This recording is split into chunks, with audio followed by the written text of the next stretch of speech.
الرحيم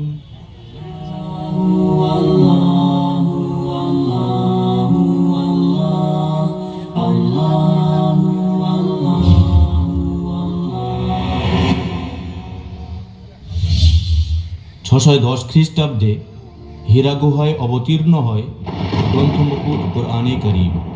পঠন পাঠন শুরু হয় দারে আরকামে। দীর্ঘ 12টি বছর যথাক্রমে অতিবাহিত হওয়ার পর 612 খ্রিস্টাব্দে মহান আল্লাহ তাআলার নির্দেশক্রমে মহানবী সাল্লাল্লাহু আলাইহি ওয়াসাল্লাম জন্মভূমি ত্যাগ করে মদিনায় হিজরত করেন। মদিনার মসজিদে নববীতে সুফফা নামে ইসলামের প্রথম শিক্ষা প্রতিষ্ঠান স্থাপিত হয় আলোকিত মানুষ ও উজ্জ্বল সমাজ গঠনের লক্ষ্যে। এটি হলো ইসলামের ইতিহাসে প্রথম মক্তব। স্থান, কাল ও পাত্রভেদে এর পাঠক্রম ও পাঠদান পদ্ধতি পরিবর্তিত হতে থাকে। নানা দেশে এটি নানা নামে চলতে শুরু করে।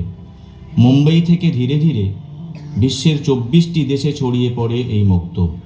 ভারতবর্ষে এটি 2003 সাল থেকে দিনিয়াত মুনাজ্জম মক্তব নামে পরিচিতি লাভ করে। ভারতবর্ষের প্রতিটি রাজ্যের পাশাপাশি পশ্চিমবঙ্গেও 2014 সালে বাংলা দিনিয়াত সেন্টারের হাত ধরে প্রবেশ করে এই মক্তব শিক্ষা ব্যবস্থা।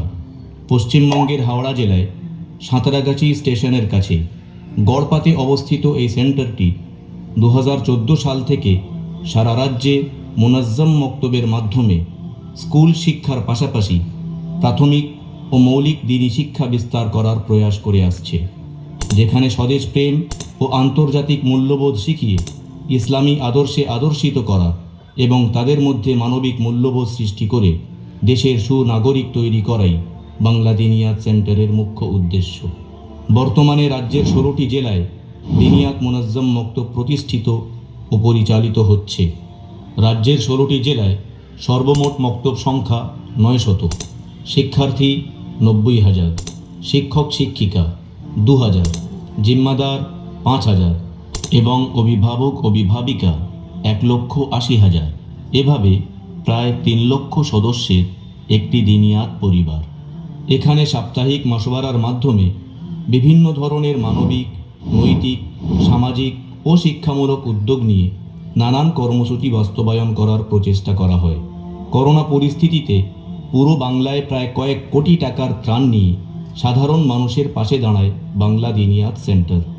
গরিব মানুষের পাশে থাকা, অসুস্থকে সুস্থ করা, শিক্ষক প্রশিক্ষণ, জিম্মেদার ওয়ার্কশপ, মক্তবের জোর, জেলা ও রাজ্য চিন্তন, ইসলামী স্কুল, মেডিকেল পরিষেবা, আইনি সহায়তা, ব্যবসা উন্নয়ন সহ একগুচ্ছ সেবামূলক পরিষেবা নিয়ে এগিয়ে চলেছে বাংলা দিনিয়াত সেন্টার। তৎসহ একটি সুন্দর সমাজ গড়ার লক্ষ্যে উচ্চ মাধ্যমিক উত্তীর্ণ ছাত্রীদের জন্য 2014 সাল থেকে দিনিয়াত মোয়াল্লিমা কলেজ অর্থাৎ ডিএমসি নামে একটি প্রতিষ্ঠান চলছে এবং যুবকদের জন্য খুব শীঘ্রই দিনিয়াত মোয়াল্লিম কলেজ নামে একটি প্রতিষ্ঠান প্রতিষ্ঠিত হতে চলেছে। উক্ত পরিষেবাগুলি সারা রাজ্যের প্রতিটি বাড়ির প্রত্যেক সদস্যের কাছে পৌঁছে দেওয়াই আমাদের লক্ষ্য ও উদ্দেশ্য। কারণ আমাদের ভারতবর্ষ বিভিন্ন ধর্ম ও বিভিন্ন বর্ণের মানুষের এক মিলনভূমি। দেশের একতাকে হৃদয়ে লালন করে এদেশের মানুষ।